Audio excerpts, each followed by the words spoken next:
para makapunta ka pa sa langit. Amen? May pagitan. Nung last week, narinig natin yung pagitan between sa Hades and sa bosom ni Abraham. Pag ikaw ay napunta sa bosom ni Abraham, ibig sabihin, sa langit ikaw pupunta. Amen? Now today, ang ating pag-aaralan, kung paano naman tayo makakapunta sa langit. Amen? Sa bosom ni Abraham, doon natin nakita yung buhay ni Lazaro. Tama? Na siya nasa piling ni Abraham. Ngayon, sa ating panahon, atin pong tutuklasin kung paano tayo makakarating sa langit. Amen? Sabi ng ating Panginoon, at ang langit, mga mahal kong kapatid, anyway, by the way, ang langit, wala pong ibang makapagbigay ng description sa langit maliban sa ating Panginoong Hesus. Bakit? Doon siya nanggaling. Tama? Like for example, katulad sa buhay ni Ate Jen at ni Ate Vicky. Amen? They don't have any idea when it comes Saudi, yung tawag dito, yung Saudi ang pag-uusapan. Amen? Pero, merong makapagbigay sa kanila ng description kung ano ang Saudi, ano ang nature ng Saudi, ano ang klima ng Saudi, sa pamamagitan ng kanilang mga kabiyak na nagkukwento sa kanila. Bakit? Dahil dito, ang kanilang mga kabiyak ay nagtatrabaho. Amen? So sa atin din, walang ibang makapagkwento sa atin when it comes sa kaharian ng Diyos na siyang naglikha sa atin, maliban sa kanyang anak na nanggaling mismo sa kanya. Tama? Now, kahit basahin natin ang entire Bible, ang tinuturo ng mga apostol sa atin is yung itinuro din sa kanila ng Panginoong Hesus. Amen? Kasi walang ibang itinuro ang Panginoong Hesus, kundi ang Kingdom of God. Amen? So sabi ng Panginoon, huwag kayong mabagabag. Huwag mabagabag ang inyong kalooban. Bakit? Kasi nowadays, even the time na nagpipreach ang Panginoong Hesus, lahat ng mga nakikinig sa Kanya, may bagabag sa kalooban. During that time, mayroong mga persecution na nangyayari. Pag nalaman nila na ikaw ay tagasunod ng Panginoong Hesus, you will be persecuted. Amen? Dahil ayaw ng mundo, ayaw talaga ng mundo ang malaman ang katotohanan. Jesus is the truth. Amen? So, this time, nung siya ay nag-preach sa kanyang mga alagad, alam ng Panginoong Hesus na nababagabag ang kalooban ng kanyang mga alagad. Sabi niya, sumampalataya kayo sa Diyos. Sumampalataya din kayo sa akin. Amen? Bakit? Bakit sinabi ni Jesus Christ, sumampalataya kayo sa akin? Sumampalataya kayo sa Diyos, sumampalataya kayo sa akin. Dahil si Jesus Christ at ang Diyos ay iisa. When it comes sa nature, when it comes sa karakter, when it comes sa attitude, and when it comes sa pagka-Diyos. Ang nagagawa ng Diyos, ng Diyos Ama, nagagawa din ni Jesus Christ. Because the full authority of God was given to Him, His Son, our Lord and Savior, Jesus Christ. So sabi niya, sa bahay ng aking Ama ay maraming silid. I mean, in the other translation, in my Father's house, there are so many mansions, sabi niya. Kung hindi ito totoo, sasabihin ko ba sa inyong pupunta ako roon upang ipaghanda ko kayo ng inyong matitirahan? At kapag naipaghanda ko na kayo ng matitirahan, ako'y babalik at isasama ko kayo upang kayo'y makapiling ko kung saan ako naroon. Ang ganda ng plano ng Panginoon. Amen? Wala siyang ibang plano para sa atin, kundi ang dalhin niya tayo sa lugar na kung nasaan ay nandoon siya. Amen? Tingnan nyo na lang sa ating mga OFW. Nung ikaw ay napunta sa magandang amo, magandang magpasweldo, magandang magpakain. What I mean is, magandang mag-alaga sa mga empleyado. Amen? Parang gusto mong dalhin ang iyong pamilya kung may pagkakataon lang doon sa lugar na kung saan tayo ngayon namumuhay ng maayos. Amen? Di ba ganun, lalo na sa mga nanay, mga tatay, kung maaari lang, kung pwede ko lang dalhin ko kayo doon, dalhin ko na lang kayo. Amen? Kasi nakita nila kung gaano ka ganda ang pamumuhay na meron sila. Ganon din ang ating Panginoong Hesus. Dahil sa langit, sabi ng Bible, walang pagluha, walang pagtangis. Amen? Walang problema. Ang ginagawa lang doon ay nagpupuri sa Diyos. Now, sabi ni Paul, ito palang title natin, sorry. Sabi, ang title natin, ang langit, ang tahanan ng taong may pananampalataya, takot, at pag-ibig sa Diyos. Now, napakahalaga po ang pananampalataya, mga mahal kong kapatid. Dahil bago natin nabasa yung pangako ng ating Panginoong Hesus, sinabi niya muna na sumampalataya kayo sa Diyos at sumampalataya din kayo sa akin. Amen? Kasi, kung wala tayong pananampalataya sa Diyos, paano tayo makakapunta sa langit? Paano tayo makakaparoon sa kanyang paruroonan? Amen? Tama ba? Paano ka magpapakasal sa iyong minamahal kung wala kang pananampalataya sa kanya na bubuhayin kanya habang buhay? Tama? Kung wala kang pananampalataya, meron kang doubt, hindi ka pwedeng magpakasal sa kanya. Amen? Magkakaroon lang kayo ng argumento for the rest of your life. Amen? Ganon din sa Diyos. Kailangan, meron tayong pananampalataya sa ating Panginoong Hesus. Kasi sabi ng Hebrews chapter 11 verse 6, without faith, we cannot please God. Amen? So sabi ni Paul, sa 1 Corinthians chapter 2 verse 9, ito description naman ni Paul ha. Si Paul kasi, ordinaryong tao lang katulad natin. Disipulo ng ating Panginoong Hesus. Amen? Sabi niya, subalit, tulad ng nasusulat, hindi pa nakikita ng mata o naririnig ng tainga, ni hindi pa sumagi sa isip ng tao ang mga inihanda ng Diyos para sa mga umiibig sa Kanya. Now, when it comes sa bahay ng ating Diyos, kahit anong isip pa natin, hindi siya natin lubos na maisip talaga. Not unless kung nakapunta ka na doon. Amen? Like for example sa atin dito, sino makapagsasabi, ganito kaganda ang bahay ng hari dito sa Kingdom of Saudi Arabia? Di ba wala? Maliban na lang siguro kung may isa sa atin na nakatira doon. Siya ang magpapaliwanag, magbigay ng description kung gaano kaganda ang bahay ng hari. So ganun din sa atin. Even si Paul, hindi niya lubos na maisip kung gaano kaganda ang nai-prepare ng Diyos para sa atin. Amen? So, kung maniniwala tayo kay Paul, mas lalo tayong maniniwala sa ating Panginoong Hesus. Dahil siya mismo ang nanggaling doon sa bahay ng kanyang ama. Amen? Now,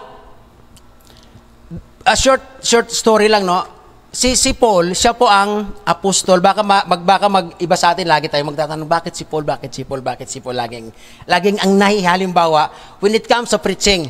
Kasi, ang Panginoong Hesus, meron po siyang 12 disciples. Nung namatay ang Panginoong Hesus, nabawasan ang isa. Yung sinong isa yung nabawas? Si Judas. Amen? Napalitan naman ng panibago. Nagiging 12 disciples again. Pero yung 12 disipulo na yon, sila po ang nangaral sa buong Jerusalem. Sa buong Israel, I mean. Tama? Si Paul naman, siya ang disipulo ng Panginoong Hesus, siya naman po ang nangaral sa mga hintil na katulad natin. When it comes hintil, ang pag-uusapan, he's talking about people outside the Israel. Amen? Yun po ang hintil. Tinatawag, like for example, Romans, Ephesians, Galatians, Church of Galatians, Thessalonians. Amen? Kahit sa ating panahon ngayon, we are Gentiles. Amen?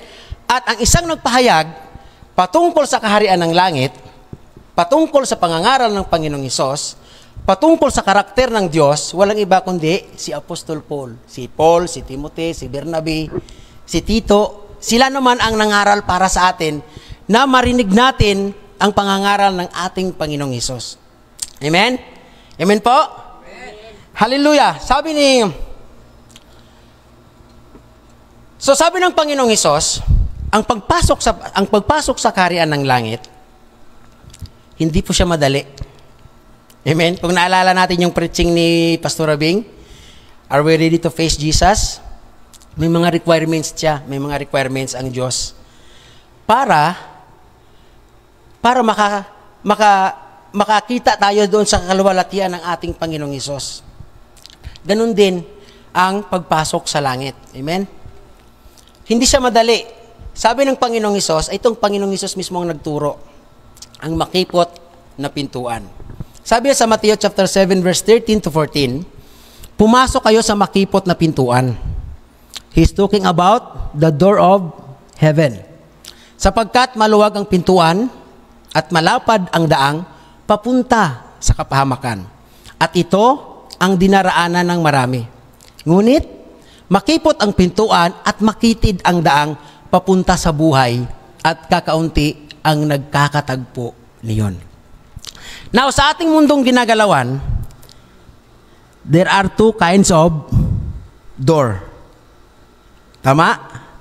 Ito, ang pintuan papunta sa langit, at ito namang isa, pintuan papunta sa kapahamakan, which is ang impyerno. At ang description ni Jesus Christ, ito yung dinadaanan ng marami. Amen? Bakit? Bakit ang marami dito dumadaan? Kasi maluwag nga. Maluwag. Sabi niya, amen? Malapad. Kumbaga, ang daling gumalaw. Amen? You can do whatever you want, whatever you do. Amen? Yan ang daan papunta sa kapahamakan. Amen? Now, ang pinakamalungkot, dahil ang nakakapasok sa makitid na daan, kakaunti lang, sabi ng Panginoon. Amen? Now, bakit? Ano bang nakikita natin when we speak about sa malapad na daan? Amen? Ito pa ay nagdadala ka ng mga malalaking, ano tawag doon, sasakyan, malalaking, yung mga bagahe, kasi malapad ang daan. Amen? Ang tinutukoy dito, mga mahal kong kapatid, is yung karakter natin kung paano tayo mamuhay. Kasi sabi ng Bible, wala tayong madadala sa ating paglisan sa mundong ito. Wala kahit isa, maliban sa kung paano tayo namuhay. Now, ito ang dinadaanan ng marami. Ang maluwag na daan. Kasi, kung dadaan tayo sa makipot na pintuan patungo sa langit, marami tayong tatanggalin sa ating sarili. Marami tayong tatanggalin. Amen? At lahat ng yung tatanggalin natin para makadaan tayo sa makipot na pintuan, yun naman ang ayaw tanggalin ng mga taong lumalakad sa malapad na daan patungo sa kapahamakan. Amen? Now, ito mga mahal kong kapatid, may na tayo, kumbaga, we are matured enough to understand what is the will of God and what is not the will of God. Amen? Sabi ng Panginoong Hesus, ito yung mga tawag doon, kumbaga requirements para makapasok tayo doon sa langit. Sabi ng Panginoong Hesus, sapagkat gayon na lamang ang pag-ibig ng Diyos sa sangkatauhan, sabi niya sa John chapter 3 verse 16. Kaya't ibinigay niya ang kanyang kaisa-isang anak upang ang sino mang sumampalataya sa kanya ay hindi mapahamak, kundi magkaroon ng buhay na walang hanggan. Isinugo ng Diyos ang kanyang anak, hindi upang hatulan at parusahan ang sanlibutan, kundi upang iligtas ito sa pamamagitan niya. Amen? Ano ang susi para hindi tayo maparusahan at hindi tayo hatulan sa sanlibutan ito? Ano ang susi? Si Jesus Christ ang susi. Kailangan meron tayong pananampalataya sa Kanya. Kasi kung walang pananampalataya, wala tayong pananampalataya sa ating Panginoong Hesus, kailanman hindi natin kayang tanggapin ang lahat ng Kanyang mga itinuturo. Tama hindi? Katulad natin, may mga employer tayo. Kung hindi natin paniniwalaan ang ating mga employer, anong mangyayari sa atin? Sibak tayo sa trabaho. Ang worst, deport pa. Wala kang madadala pag-uwi. Amen? Sabi ng employer, wag na wag kang iinom dahil ang lugar na ito, liquor is prohibited. Pero ang ginagawa ng tao, nagluto ng inumin kasi nga, wala namang mabili talaga. Bawal nga eh. Ang ginagawa ng tao, nagluto ng inumin. Tama? Sa mga kababaihan nating mga kapatid, hindi nila naunawaan. Pero, tayong mga kalalakihan, I'm sure, lahat ng nakangiti, alam natin kung ano ang aking tinutukoy. Amen? Walang ang alak. Dito sa Saudi, wala kang mabibilyan ng alak. Maliban siguro sa San Miguel or San Miguel na pangdigay. Yung non-alcoholic. Amen? Pero ang ginawa ng tao, nagluto ng alak. Ngayon nahuli, walang nadala, deport. Dahil ayaw sundin ang kanyang amo. Ganon din sa atin. Amen? When we say na meron tayong pananampalataya sa ating Panginoong Hesus, kailangan lahat ng kanyang tinasabi, ating pakikinggan at ating susundin. Amen po? Amen. Sabi niya, ang Panginoong Hesus din ang sabi sa Juan chapter 14 verse 6, sumagot si Hesus, ako ang daan, ang katotohanan, at ang buhay. Imagine, 3 bagay ang kanyang sinabi sa atin. Kumbaga, itong 3 bagay na to, ito yung magsisecure sa atin patungo sa buhay na walang hanggan. Ako ang daan, sabi ng Panginoong Hesus. Ang katotohanan at ang buhay, walang makakapunta sa Ama, kundi sa pamamagitan ko. Kung ako'y kilala ninyo, kilala nyo rin ang aking Ama. Mula ngayon, ay kilala na ninyo siya at inyo nang nakita. Amen. Now, if we're going to read the Bible, ang sabi niya ng Bible, walang nakakita, walang sino mang ang nakakita sa Ama. Bakit? Kasi wala naman talagang tao nakapunta pa sa langit, maliban sa ating Panginoong Hesus. Amen? Now, ganito yan. Kung alam natin yung karakter ni Jesus Christ, kung alam natin yung buhay ni Jesus Christ, kilala natin at alam din natin kung sino ang kanyang Ama. Amen? Like for example, si Pastor Oliver. Hindi ko kilala ang kanyang tatay. Tama? Pero the way I look to Pastor Oliver, the way he speak, the way he move, the way he talk, nakita ko na yung kanyang tatay. Bakit? Kasi galing sa kanyang tatay. Tama? Ganon din si Jesus Christ, mga mahal kong kapatid. Amen? Now, walang makakaparoon sa Ama, sabi ni Jesus Christ. Kasi siya lang ang daan. No? Wala, kahit ikaw pa ang pinakamayaman, kahit sabihin natin, ikaw pa ang hari ng Saudi Arabia, wala kang pag wala kang relasyon sa Panginoong Hesus, hindi ka makakapunta sa langit. Hindi tayo makakapunta sa langit. Amen? Kasi siya lang talaga ang way na makapunta tayo sa langit at siya rin ang nagpakilala kung sino ang Ama. Siya rin ang nagpakilala kung gaano karami ang silid ng bahay ng kanyang Ama. Siya rin ang nagpakilala kung gaano ka maluwalhati ang Ama, kung gaano ka maningning ang Ama. Now, ang problema kasi sa atin is ganito. Amen.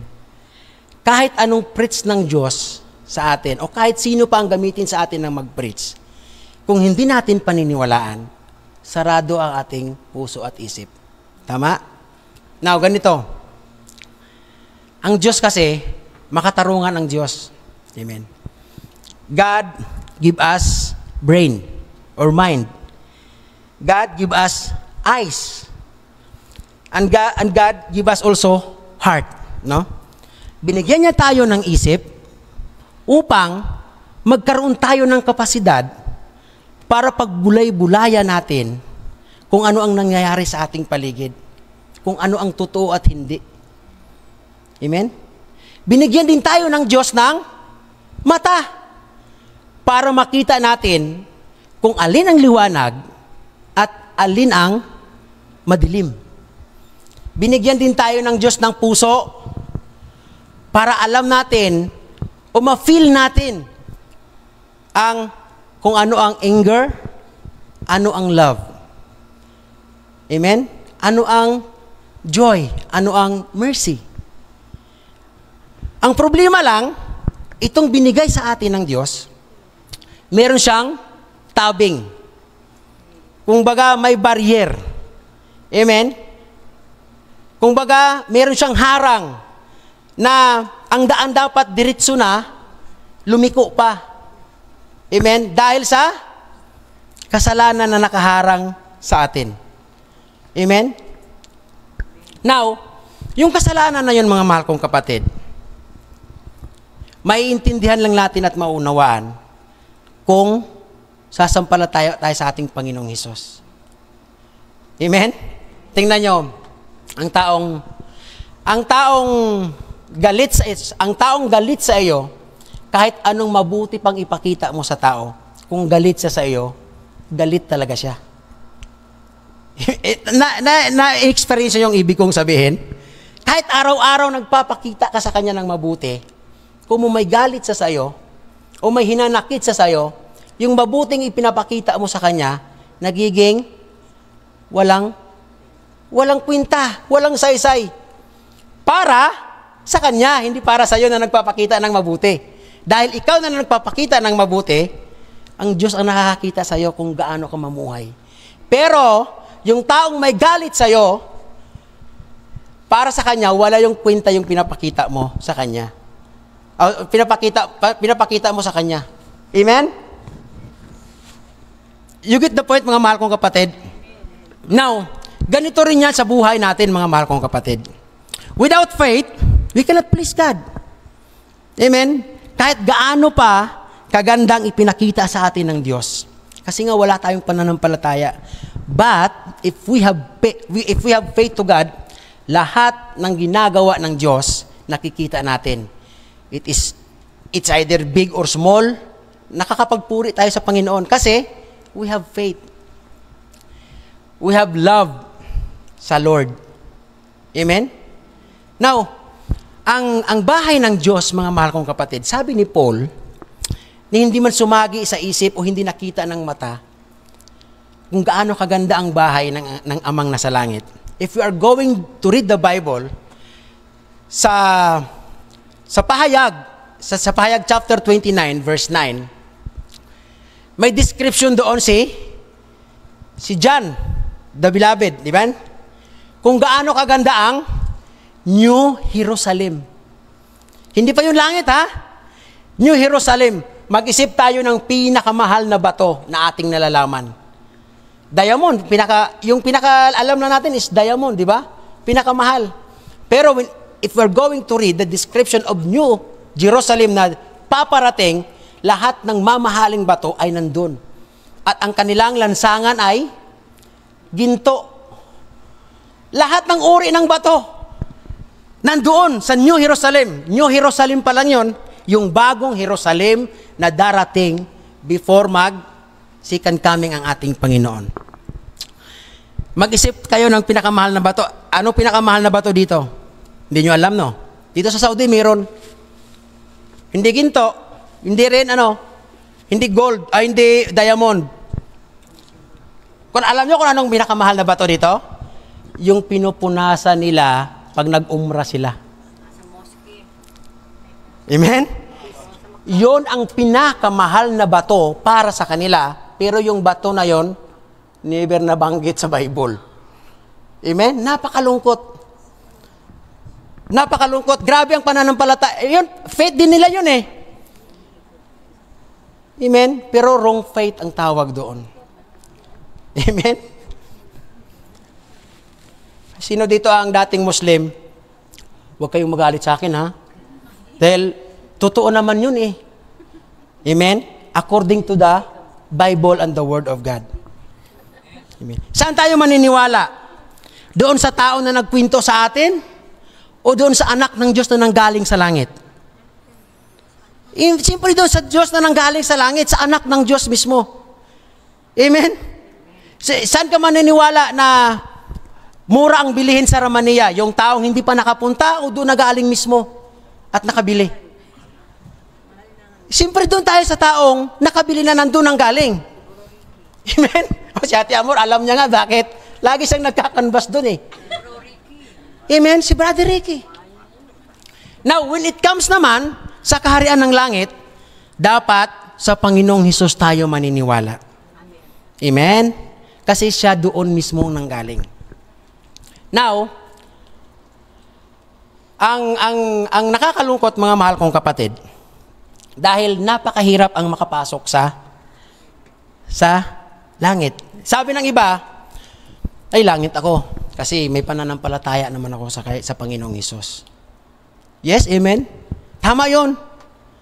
Pero, kung nananampalataya ka lang, at hindi naman tayo sumusunod sa itinuro ng ating Panginoong Hesus, ano sa tingin natin? Makakapasok ba tayo sa langit o hindi? Makakapasok ba tayo sa langit o hindi? Siyempre hindi. I'll give you one example kung pananampalataya lang ang pag-uusapan. Sabi ng Santiago, kahit ang mga demonyo ay may pananampalataya din. Nanginginig pa. Buti pa nga ang demonyo, nanginginig. Tama? Yung mga demonyo, nanginginig sila pag, Jesus, sabi ng pumarito ka ba para puksain kami o parusahan kami? Nanginginig sila. Every time na makita nila si Jesus Christ. Pero tayo, hindi tayo nanginginig eh. Ito, baka magalit naman kayo sa akin. Huwag kayong magalit. I'm talking about the truth, mga mahal kong kapatid. Amen? Katotohanan. Na kapag pinag-uusapan ng Panginoong Hesus, napakababaw lang ng ating pagkakilala sa Kanya. Amen? Ang mga demonyo, nanginginig sila. Dahil kilala nila kung sino si Jesus Christ na dumating sa mundo at nakikita nila. Ang statement ng demonyo, sabi niya, naparito ka ba upang puksain kami? Bakit? Tayo ba, kaya ba natin puksain ang mga demonyo? Kaya ba natin puksain ang mga demonyo? Yan ang sabi ng Santiago, sumasampalataya ka na ang Diyos ay isa. Di ba? Mabuti. Sabi niya, mabuti naman. Ang mga demonyo ay sumasampalataya rin at nanginginig pa. Sa Santiago, Kapitulo 2, versikulo 19. Dapat, yung nararamdaman ng demonyo, dapat mayroon din tayong pakiramdam when we speak about Jesus. Pero hindi katulad sa kanila na takot sila. Iba yung takot sa pag-ibig. Amen? May diferensya yun mga mahal kong kapatid. Sila, sumasampalataya sila, takot na takot sila kasi ang Diyos, ang Panginoong Hesus lang ang may kakayahan na pumuksa sa kanila. Tayo naman dapat, meron tayong pananampalataya, pero dapat punong-puno ng pag-ibig. Hindi takot. Kung takot man siguro, banal na pagkatakot kasi ang ating Panginoong Hesus ay banal. Amen? Ganun dapat tayo when it comes sa pananampalataya. Pero, ito ang problema. Gustong-gusto natin lahat makapunta sa langit. Sino dito ang ayaw pumunta sa langit? To be honest, sino ang gusto pumunta sa langit? Amen. Lahat tayo nag-i-amen. Bakit? Kasi yun ang pinakamagandang lugar sa buong kalawakan. O sa buong, hindi natin maarok, pero according sa Bible, yun ang pinakamagandang lugar. Bakit? Nandun kasi ang kaluwalhatian ng Diyos. Ang kaningningan ng Diyos. When we see ng kaningningan, yung kaliwanagan ng Diyos nandoon. Amen? Pag tumingala tayo sa langit, pag nakikita mo ang araw, pag sinabi mo ang nakakasilaw ang araw, mababa lang talaga ang ating pagkaunawa sa araw. Pero ako, nung nakilala ko ng Diyos, every time natitingala ako sa langit, pag nakita ko yung araw, yan ang kapangyarihan ng Diyos. Bakit? Bakit ko nasabi yan ang kapangyarihan ng Diyos? Walang sino man ang pwedeng tumingin sa Diyos. Kahit si Moises, sinabihan sabing gustong-gusto ni Moises na makita ang Diyos. Pero yung nakita ni Moises is yung back view lang ng Diyos. Kasi kung kaharap ni Moises, mabubulag ang tao. Paano napapatunayan na mabubulag ang tao pag nakita niya ang Diyos? Si Paul mismo. Amen? Nung na-encounter ni Paul si Jesus Christ doon sa Damascus, nabulag si Paul. 3 days. Ang kanyang mata ay natakpan ng parang kaliskis ng isda. Amen? Ganon kaliwanag ang Diyos, mga mahal kong kapatid. Now, ito nakakalungkot. Dahil ang dami-dami, kahit sino, kahit ang taong hindi reliyoso, o kahit ang taong mababaw lang pagkakilala sa Diyos, pag tinanong mo siya, papapiliin ka, langit, impyerno, din ka. Magpili ka sining duwa. Di ba may kanta yan nung araw? Hindi ako sa impyerno, mainit ang kalayo. Sabi ng Bisaya yun eh. Mapalangit na lang ako, naghihintay doon ang Diyos, sabi niya sa kanta. Lahat ng karamihan, halos lahat ng karamihan, yun ang gusto nila, makapunta tayo sa langit. But, the very problem of the humanity is ganito. Sabi ng 1 Corinthians chapter 6, verse 9, hindi ba ninyo alam na ang mga makasalanan ay walang bahagi sa kaharian ng Diyos?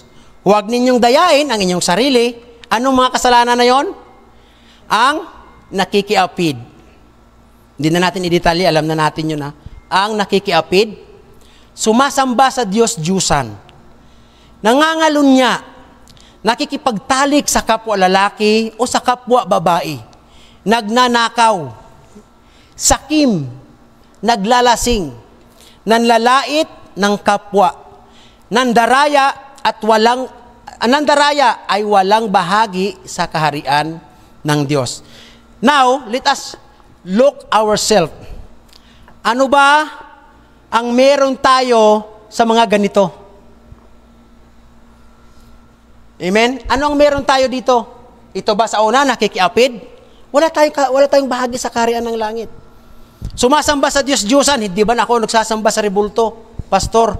Kasi ang pagkaintindi natin sa sumasamba sa Diyos-Diyusan is yung mga tao na lumuluhod sa rebulto. Pero hindi lang yon. Lahat ng bagay na mas inuuna mo siya kumpara sa Diyos, pagsamba sa Diyos-Diyusan yon. Lahat ng material na bagay, basta yun ang pinaglalaanan mo ng iyong puso't isip, pagsamba sa Diyos-Diyusan. Nangangalunya. Amen? Nakikipagtalik sa kapwa lalaki o babae. Magnanakaw. Ako, ngayon ang mga magnanakaw, tinatakpan pa. Amen? Meron ng ebidensya, tatakpan pa. Amen? Bakit? Kasi takot din yung isang magnanakaw na baka madawit din siya kasi nagnakaw din siya. Ang akala nila, ito pang nakakalungkot ngayon sa ating mundong ginagalawan. Ang akala ng mga mayayaman, they are safe kung anong mayroong yaman na meron sila. We remember kung anong halimbawa ng ating Pastor Alfred doon sa Bible na inhalimbawa niya last time? Anong halimbawa niya? Ang mayaman at si Lazarus. Amen? Ito, gawain ng mayayaman to nung kapanahunan niya pa. Hindi man lahat, pero meron siya.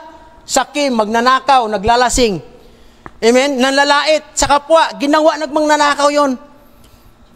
Nung namatay siya, nung sabi niya, Lazarus, kung maaari, iganyan mo yung daliri ni Abraham. Sabi niya, Amang Abraham, kung maaari, yung daliri ni Lazaro, isaw-saw mo sa tubig. At sa aking dila. Hirap na hirap ako rito, sabi niya. Humingi pa siya ng pabor kay Abraham. Ipadala nyo pabalik si Lazaro, sabi niya. Kasi para malaman ng aking mga kapatid kung gaano ako kayabang nung ako'y buhay pa. Sabi ni Abraham, anong sabi ni Abraham? Nandun sa kanila ang kautusan. Nandun din sa kanila ang mga propeta. Kung hindi nila pakikinggan ang kautusan at ang mga propeta na nagbabahagi ng salita ng Diyos, hindi rin nila pakikinggan ang patay na nabuhay mag-uli. Bakit? Bakit hindi nila pakikinggan? Kasi ito galing sa Diyos. Ang mga propeta na nagbabahagi ng salita, galing din sa Diyos. Kung bubuhayin ang patay at muling mabuhay, galing din sa Diyos yun. Amen? Ang tatlo na yun, pareho lang. Kung hindi nila paniniwalaan ang kasulatan at ang mga propeta na nagbabahagi, hindi rin nila paniniwalaan ang patay na nabuhay muli. Sabi ni Abraham sa mayaman. So wala siyang nagawa, kundi hihintayin niya na lang ang kanyang mga kapatid doon sa lugar na kung saan nandun siya. Now, tayo mga mahal kong kapatid, God, ang Diyos, nagbigay sa atin ng panahon. Nagbigay sa atin ang Diyos ng panahon. Amen? Na dapat lumayo tayo sa mga ganito. Sabi niya, ganyan ang ilan sa inyo. Sabi ni Paul sa mga taga-Corinthians, ganyan ang ilan sa inyo. Subalit, nilinis na kayo ng inyong mga kasalanan at ginawa kayong banal sa Diyos. Pinawalang sala kayo sa pamamagitan ng Panginoong Hesukristo at sa pamamagitan ng Espiritu Santo. So dapat, para mailayo tayo o hindi tayo mabuyo sa lahat ng mga yan, dapat mamuhay tayo ng sa will ng ating Panginoong Hesus at doon sa Espiritu Santo. I do believe every time, whatever decision that we are going to make, mayroong pangungusap ang banal na Espiritu. Amen? But ang problema, ginigrip natin ang banal na Espiritu. Kumbaga hindi natin siya pinapakinggan, mas sinusunod natin ang ating laman. Na kung ang pagsunod natin sa ating makalaman na pamumuhay ay nakapaloob dito, anong sabi niya? Wala tayong bahagi sa kaharian ng langit. Amen? Kahit OEC wala ka, hindi ka makakapasok sa immigration. Tama? Babalik ka. Sayang lang yung ticket. Ang mahal pa naman. Amen? Kapag hindi ka sumunod, na hindi ka kumuha ng visa, pagtingin sa immigration, pauuwiin ka. Amen? Kasi kulang ka sa requirements para makapasok ka sa Saudi Arabia. Ganon din sa langit, mga mahal kong kapatid. Amen? Now, tama yon na ang Diyos ay pag-ibig. Si Jesus Christ, pag-ibig siya. Amen? Pero kung hindi natin susundin ang kanyang mga iniutos, wala tayong pag-ibig sa kanya. Siya ang unang umibig sa atin. Hindi tayo ang unang umibig sa kanya. Ngayon, kung inibig tayo ng ating Panginoong Hesus, dapat magkaroon din tayo ng pag-ibig sa kanya. Now, when we say na pag may nagkaroon tayo ng pag-ibig sa kanya, susundin natin ang kanyang utos. Sabi ng Hebreo, matapos nating malaman at tanggapin ang katotohanan at sadyain pa rin natin ang magkasala, wala ng handog na maialay pa para sa ikapagpapatawad ng ating kasalanan. Ang naghihintay na lamang sa atin ay ang kakilakilabot na paghuhukom at ang naglalagablab na apoy na tutupok sa mga kaaway ng Diyos. Amen po? So, when we say kaaway ng Diyos, anong kanyang tinutukoy? Pag hindi ka gwapo, kaaway ka ng Diyos. Ganun ba yon? Pag hindi ka maganda, kaaway ka ng Diyos. Ganun ba yon? Ganun ba yon? Pag payat ka, kaaway ka ng Diyos. Ganun ba yon? Ang kaaway ng Diyos is yung nakasulat sa 1 Corinthians chapter 6 verse 9. Kababasa lang natin. Lahat ng gumagawa na yon, kaaway ng Diyos. Sa mga nanay, amen? Paano mo masasabi na yung anak mo kaaway mo? o suwail ang anak mo? Kapag hindi sa sumunod ng iyong mga inuutos. Amen? Nagiging suwail ang anak pag hindi siya sumusunod sa utos. Ganon din sa Diyos, mga mahal kong kapatid. Ang Diyos, nagbigay po siya ng batas para sundin, hindi para suwayin. Amen? At ang batas na ito na sinusunod ng tao, ito po yung nagpapatunay na tayo'y sa Diyos. Pero, hindi lahat ng sumusunod sa batas ay sa Diyos. Tama? Kundi yaong may pananampalataya sa ating Panginoong Hesus. Amen? Kasi kaya naman natin gumawa ng mabuti. Pero yung mabuti na ginagawa natin, magiging wala siyang saysay kung wala tayong pananampalataya sa Diyos. Amen po? Kumbaga, dapat, magkasama. Amen? Sabi po ng 1 Timothy, alam naman natin ang kautusan at mabuti ang kautusan ay mabuti kung ginagamit sa tamang paraan. Alalahanin natin, ang kautusan ay hindi ginawa para sa mabubuting tao. Amen? Ano naman ang saysay ng kautusan sa mabuti? Si Jesus Christ hindi sasakop ng kautusan. Kasi mabuting tao siya. Kasi siya'y Diyos. Amen? Kundi, sabi niya para sa mga walang kinikilalang batas at mga kriminal, para sa mga hindi kumikilala sa Diyos, at sa mga makasalanan, para sa mga lapastangan sa Diyos, at walang hilig sa kabanalan, para sa mga mamamatay tao, pumapatay ng sariling ama o ina. Ibinigay rin ang kautusan para sa mga mahilig sa kahalayan at nakikipagtalik sa kapwa lalaki, para sa mga kidnapper, para sa mga sinungaling, at sa mga bulaang saksi. Ang kautusan ay ibinigay para sa lahat ng mga sumasalungat sa mabuting aral. Ang aral na ito ay ayon sa magandang balita na ipinagkatiwala sa akin, sabi ni Paul sa kay Timoteo. Amen? Now, ito nakakalungkot, mga mahal kong kapatid. Kung patuloy tayo'y sumasalungat doon sa mga iniutos ng Diyos, pag namatay tayo, wala tayong maisusumbat sa Diyos. Amen? Hindi natin pwedeng sabihin, Lord, hindi mo kasi pinarinig yung tinig mo. Hindi mo kami inaralan. Tandaan natin, ang Diyos ang nagbigay sa atin ng tainga. Ang Diyos ang nagbigay sa atin ng isip. Ang Diyos din ang nagbigay sa atin ng puso. Dapat, itong meron tayo, igamitin natin para sa kaluwalhatian ng Diyos. Sabi ng Colossians chapter 3 verse 17, ano man ang ating ginagawa, whether we eat or drink, hindi yung drink na nakakalasing, ha? Whether we eat or drink, do it for the glory of God. Amen? Lahat ng ating ginagawa dapat nasa Diyos. Naglalaba ka, nagluluto ka, kahit ano, lagi nating ilagay ang ating Panginoong Hesus. Amen? Narinig yung news kay Charlie Kirk? Kay Charlie Kirk? No? Tama ang buhay ni Charlie at ang buhay ni Paul pareho. Amen? To live for Christ, to die is gain. Amen? Na kahit ganun ang nangyari sa kanya, in-sniper man siya, namatay siya sa paglilingkod sa Diyos. Amen? Yan ang nakaka-bless tingnan na magandang halimbawa ng tao. Hindi yung namatay sa sabungan, namatay sa inuman. Amen?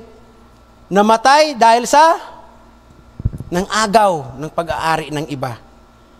Namatay dahil nagnakaw. Namatay dahil nagsinungaling. Amen? Namatay sila sa paglilingkod sa Diyos at pagsisiwalat ng katotohanan patungkol sa Diyos, patungkol sa buhay, patungkol sa kaharian ng Diyos, patungkol sa impyerno, patungkol kung paano mamuhay ng maayos, patungkol sa mga taong ayaw sumunod sa Diyos at kumilala sa Diyos, patungkol sa mga taong nagbibigay ng, ang tawag doon yung hidwaan sa Diyos at sa tao. Amen? Sa Amerika, kung anong maisipan ng tao, ginagawa nila. Amen? Kaya tayo ng mga Kristiyano, mga mahal kong kapatid, let us stand the truth. Amen? Which is our Lord and Savior Jesus Christ. Kung pangarap natin makapunta sa langit, makinig tayo sa aral ng ating Panginoon. Amen? Huwag kayong makinig sa amin. Tao lang din kami. Ginagamit lang kami tagapagsalita. Amen? Sabi nga ng Hebrew chapter 12 verse 2, let us fix our eyes unto Jesus, the author and the finisher of our faith. Amen? Kasi kung hindi natin i-fix ang ating paningin sa Diyos, magiging katulad lang tayo sa mga taong walang pagkakilala sa Diyos. Ang tao pa naman, madali tayong matangay. Madali tayong matangay. Ngayon lang, pagkatapos ng church, nakakalimutan natin ang mensahe. Tapos natatangay tayo kung sino ang magyaya sa atin. Dadalhin tayo sa ganito, dadalhin tayo sa... Hindi natin iniisip. Ang taong na namumuhay sa will ni Lord, ano sabi ko kanina? Whatever decision na gagawin natin, dapat naka-inline kay Lord. Now, ito mga mahal kong kapatid. Sabi ng Matthew chapter verse 7:21, hindi lang lahat ng tumatawag sa akin, Panginoon, Panginoon, ay papasok sa kaharian ng langit, kundi ang mga taong sumusunod sa kalooban ng aking amang nasa langit. Habang si Jesus, sabi sa Matthew chapter 12 verse 46, habang si Jesus ay nagsasalita sa maraming tao, dumating ang kanyang ina at mga kapatid. Naghihintay sila sa labas dahil nais nila siyang makausap. May nagsabi kay Jesus, nasa labas po ang inyong ina at ang inyong kapatid. Ibig nilang makausap kayo. Ngunit sinabi niya, sino? Sino ang aking ina at sino ang aking mga kapatid? Itinuro niya ang kanyang mga alagad at sinabi, sila ang aking ina at mga kapatid, sapagkat ang sino mang sumusunod sa kalooban ng aking Ama na nasa langit, iyon ang aking ina at mga kapatid. Ang tinutukoy ni Jesus Christ is yung mga disipulo at yung mga nakikinig sa Kanya na mas mataas ang edad sa Kanya bilang tao. Amen? Sila, sabi ni Jesus Christ, ang aking ina at mga kapatid. Bakit? Yun ang pinakamahalagang bagay na ginawa ng mga tao doon at ng apostoles, ang makinig sa Kanya. Tama? So, yun po mga mahal kong kapatid, ang will ni Lord dapat ang ating sundin. Dito tayo magtatapos mga mahal kong kapatid, no? Sa Santiago chapter 1 verse 22. Sabi niya, mamuhay kayo ayon sa salita ng Diyos. Kung ito'y pinapakinggan lamang ninyo, ngunit hindi isinasagawa, dinadaya ninyo ang inyong sarili. Sapagkat ang nakikinig ng salita ngunit hindi sumusunod dito ay katulad sa isang taong tumingin sa salamin, pagkatapos makita ang kanyang sarili, umalis at kinalimutan ang kanyang anyo. Ang taong nagsasaliksik at nagpapatuloy sa pagsunod sa kautosang, ganap na nagpapalaya sa tao ang pagpapalain ng Diyos sa lahat ng kanyang gawain. Siya ang taong gumagawa at hindi siya katulad ng nakikinig lamang at pagkatapos ay nakakalimot. Amen? Alam ko po, lahat tayo,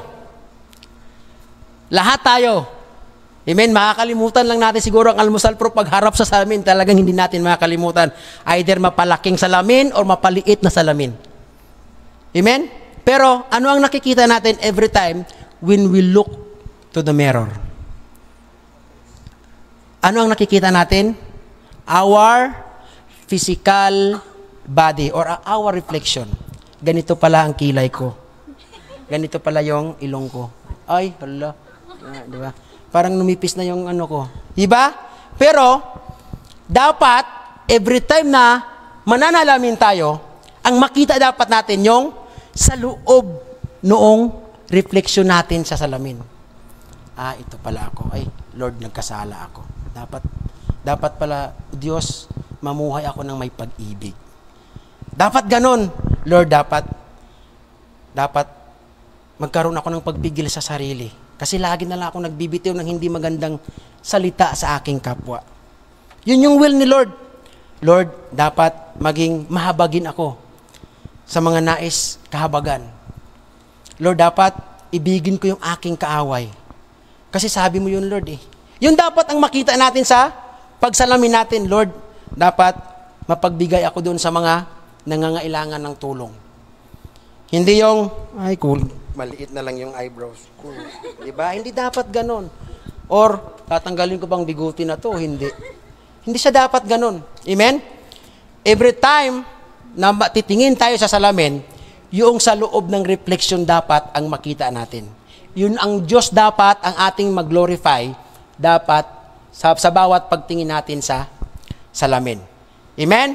Kasi, every time na titingin tayo sa salamin, dapat maalala natin si Lord at ang kanyang mga utos. Huwag natin kakalimutan. Amen?